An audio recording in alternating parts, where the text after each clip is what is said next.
नमस्कार दोस्तों, आप सभी का स्वागत करता हूं अपने YouTube channel RS English world में। दोस्तों, आज का चैप्टर है द इंजेक्टेड पूल और इस चैप्टर के इस अध्याय के लेखक हैं चक्रवर्ती राजगोपालचारी। और दोस्तों, बता दूं कि मैं क्लास 10 का आज से लेसन स्टार्ट कर रहा हूं। ओके, और हम उम्मीद करते हैं कि आप लोग भी मेरे वीडियो को देखकर अच्छा परफॉर्मेंस करेंगे। ठीक है, तो चलिए स्टार्ट करते हैं। About the Athar. Okay, about the Athar, लेखक के बारे में। ओके, तो सबसे पहले हम चक्रवर्ती राजगोपालचारी के जीवन के बारे में जानते हैं और उसके बाद हम उनके द्वारा जो उनकी लिखी गई पुस्तक है, जो महाभारत से ली गई जो अंश है, ठीक है, उन्होंने क्यों महाभारत को ही चुना, ठीक है, तो इस पे भी हम चर्चा करेंगे आप सभी को। ठीक है, तो चलिए। Chakravarti Rajagopalachari 10 December 1878, 25 December 1972 and formally called Rajaji और Chakravarti Rajagopalachari was as Indian lawyer, freedom fighter, politician and writer. ठीक है, चक्रवर्ती राजगोपालचारी 10 दिसंबर 1878 का इनका जन्म हुआ था और इनका मृत्यु 25 दिसंबर 1972 में हो गया। ठीक है, इनफॉर्मली यानी इनको अनौपचारिक रूप से लोग राजा जी कहते थे, यानी प्यार से लोग इनको राजा जी कहकर पुकारते थे। ठीक है, चक्रवर्ती राजगोपालचारी एक भारत के सबसे प्रतिष्ठित वकीलों में से भी एक थे और ये स्वतंत्रता सेनानी भी थे और यह एक राजनीतिज्ञ भी थे और ये लेखक भी थे। ठीक है, ही was the founder of the स्वतंत्र पार्टी। इतना ही नहीं, यह स्वतंत्र पार्टी के संस्थापक भी थे, यानी इन्होंने अपनी एक स्वतंत्र पार्टी का भी गठन किया था। Okay, he was the first man to receive India's highest civilian award, the Bharat Ratna. Okay, वह भारत के पहले व्यक्ति थे जिन्हें सर्वोच्च नागरिक अवार्ड द भारत रत्न से नवाजा गया था। ठीक है, he was also nickname as mango of साबिर। ठीक है, यानी उनका निकनेम, उनका उपनाम भी मार्गो ऑफ साबिर था। Okay, he wrote on abridged retelling of Mahabharata in English. उन्होंने महाभारत के उत्तर को संग्रहित कर इंग्लिश में लिखा, यानी कि जो महाभारत में जो युधिष्ठिर और जो अर्जुन, नकुल और यमराज के जो कैरेक्टर थे, वो जो चीज़ें उनकी जो नाट्य थी वो रूपांतरित थी, वो सभी को इन्होंने इस अध्याय में, यानी उन्होंने जो लिखा इंग्लिश में ट्रांसलेट किया, तो वो हमें सीख देना चाहते हैं कि कैसे महाभारत में भी उस समय में लोग युद्ध जीता और कैसे अपनी सर्वोच्च बुद्धि को आगे दिखाया। ठीक है, तो वो एक माध्यम प्रदर्शित करना चाहते हैं, यानी चक्रवर्ती राजगोपालचारी हम लोग को ये सिखाना चाहते हैं इस पाठ्य के माध्यम से। ठीक है, तो चलिए। He was deeply religious and pious person and follower of the Vedas and उपनिषद। कहने का मतलब है कि उन्होंने धार्मिक और पवित्र व्यक्तियों और अनुयायियों को काफ़ी गहराई से वेद और उपनिषद में अध्ययन किया था। ठीक है, और रिकर्ड कैसिड फेवरर of from 1944 to 1946 regarded Raja ji as the wisest was in India. Richard Casey 1944 से 1946 के दौरान उनके पक्षधर थे राजा जी के अकॉर्डिंग, यानी राजा जी के अनुसार। ठीक है, और राजा जी भारत में काफ़ी बुद्धिमान व्यक्तियों में से भी माने जाते थे। ठीक है, the best possible tribute to Raja ji was from Mahatma Gandhi who referred to him as the keeper of my conscience. Okay, कहने का अर्थ ये है कि उनकी जो बेहतर बेहतर संभावनाओं में राजा जी वाज फ्रॉम महात्मा गांधी से राजा जी ने श्रद्धांजलि जैसी भावपूर्ण श्रद्धांजलि उन्होंने अर्पित किया। और जो who referred to him as, जो जिन्होंने उनको रेफर्ड किया, यानी उनके प्रति अपनी उदारता को, अपनी श्रद्धा भाव को व्यक्त किया। ठीक है। कीपर ऑफ माई कंसाइंस, यानी कि कीपर ऑफ माई कंसाइंस का अर्थ होता है कि मेरे विवेक का रक्षक करना, यानी कि मेरे विवेक, मेरे विचारों का आप रक्षक हैं। ठीक है, ये कहते हैं।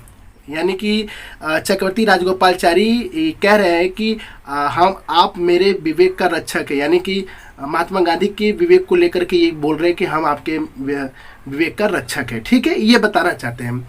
और नेक्स्ट है सॉरी, अब हम चर्चा करते हैं लेसन के बारे में। ठीक है, वो तो मैंने बायोग्राफी के बारे में बताया कि चक्रवर्ती राजगोपालचारी कौन है और क्या है। ठीक है, उनकी क्या भूमिका है। ठीक है, वो चीज़ें बातें। अब हम बात करते हैं उनके द्वारा की गई कर्म का, उनके द्वारा की गई एक्टिविटी का, कि वो क्या किए। ठीक है, तो चलिए चर्चा करते हैं। अब है about the lesson. Okay, about the lesson. This lesson is an extract from the Mahabharata. It reflects, okay, this lesson is an extract from the Mahabharata. It reflects the character of Yudhishthir, the Dharmaraj, his patience, kindness, love for his brothers and intelligence. Okay, कहने का मतलब है कि यह lesson, यानी यह अध्याय महाभारत से उद्धृत हुआ है। ठीक है, यानी उद्धृत मतलब लिया गया है। It reflect the character of Yudhishthira, और युधिष्ठिर के चरित्र को दर्शाता है। ठीक है, और उनके जैसे धर्मराज, यानी कि धर्मराज के उनके जो धैर्य, उनकी दयालुता, प्रेम अपने भाइयों के लिए और बुद्धिमत्ता, ये सब उनकी जो चरित्र है दर्शाता है। ठीक है, अब चर्चा करते हैं। He pleased Yaksha by giving satisfactory answer to his questions. Okay, कहने का मतलब है कि यक्ष के द्वारा उनके प्रश्नों के उत्तर दी गई से सहमत हो करके वो काफी प्रसन्न हुए। Okay, the Yaksha was pleased with Yudhishthira's impartiality. The यक्ष was Yam, the lord of death, who had taken the form of Yaksh to see Yudhishthir and taste his knowledge. Okay, अब देखिए, यक्ष अपने भाई के, ठीक है, अपने भाई के इम्पैरेटिलिटी, यानी कि इम्पैरेटिलिटी का मतलब होता है उनके जो निष्पक्षता। ठीक है, यक्ष अपने भाई के निष्पक्षता से काफ़ी खुश हुआ था। और द यक्ष वाज यम, यानी कि जो यक्ष था वो यम था, यानी यमराज था। यमराज कौन होता है? जो द लॉर्ड ऑफ डेथ, यानी जो मृत्यु का स्वामी होता है। ठीक है, क्या होता है? मृत्यु का स्वामी होता है। आगे देखिए, who had taken the form of Yaksh to see Yudhishthir and taste his knowledge. अब ये कह रहे हैं कि who had taken the form of Yaksh to see Yudhishthir. Okay, यानी युधिष्ठिर से मिलने के लिए यक्ष से जो लिए, यानी वो जो लिए थे, और टेस्ट हिज नॉलेज, यानी उनकी नॉलेज को भी परीक्षण किया। ठीक है, being satisfied with his answer he blessed him and disappeared.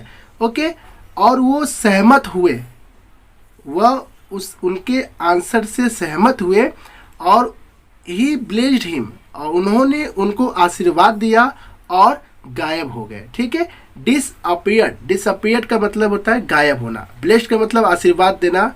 ठीक है, या उनको बढ़ावा देना। ओके, आगे देखिए, नेक्स्ट है आपका paragraph. Yudhishthira waited for his brothers in anxiety and thirst. Okay, anxiety and thirst.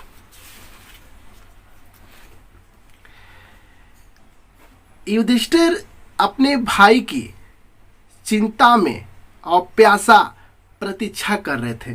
ठीक है, युधिष्ठिर अपने भाई का चिंता और प्यासे में रह करके अपने भाई की प्रतीक्षा कर रहे थे। ठीक है, आगे है, can they have been subjected to a curse or are they still wandering about in the forest in search of water.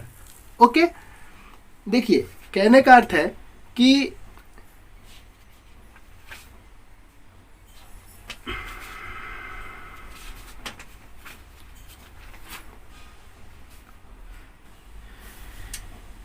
can they have been subjected to a curse or are they still wandering about in the forest in search of water? क्या वे एक अभिशाप के अधीन हो? Okay, क्या वे एक अभिशाप के अधीन हो सकते हैं, या वे अभी भी पानी की तलाश में जंगल में भटक रहे हैं। ठीक है, यानी वो कह रहे थे कि अगर क्या हो सकता है कि वो मेरे लिए एक अभिशाप हो, ओके, जैसे श्राप होता हो, और इसलिए मैं अभी भी जंगल में पानी के लिए तरस रहा हूँ, तलाश कर रहा हूँ। ठीक है, और नेक्स्ट है, कैन दे हैव फेंटेड और डाइड ऑफ थर्स्ट? क्या वे बेहोश हो सकते हैं या प्यास से मर सकते हैं? बिल्कुल। Unable to bear this thoughts and driven by an overpowering thirst, he gave up waiting and started out to look for his brothers and the pool, hoping that he might find them. Okay, देखिए, unable to bear these thoughts, okay, and driven by an overpowering thirst, यानी कि इन विचारों को सहन करने में, okay, इन विचारों को सहन करने में असमर्थ और एक जोरदार प्यास के द्वारा संचालित हुआ। ओके, और he give up waiting and started out to look for his brothers and the pool, hoping that he might find them. इसका अर्थ होगा उसने इंतजार करना शुरू कर दिया, यानी उनके भाई ने प्रतीक्षा करना शुरू कर दिया और अपने भाइयों और पुल की तलाश करने के लिए वो उम्मीद करने लगा और उनको ढूंढने के लिए तैयार हो गया। ठीक है, नेक्स्ट पैराग्राफ है। आई होप कि आपको ये समझ में आ रहे होंगे। ठीक है,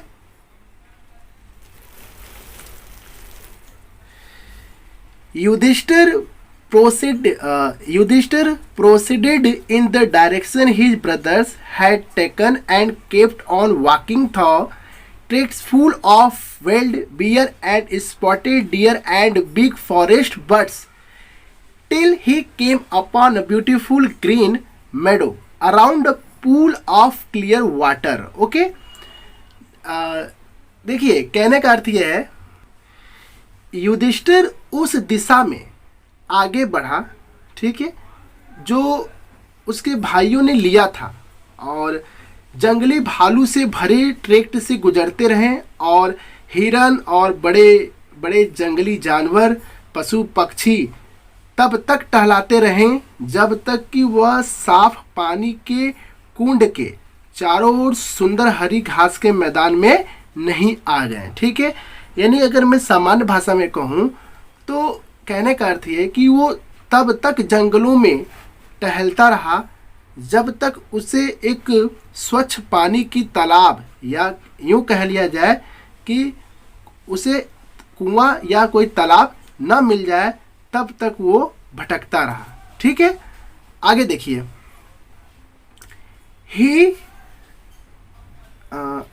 but when he saw his brothers lying there like flagpoles, unable to restrain his grief, he lifted his voice and wept.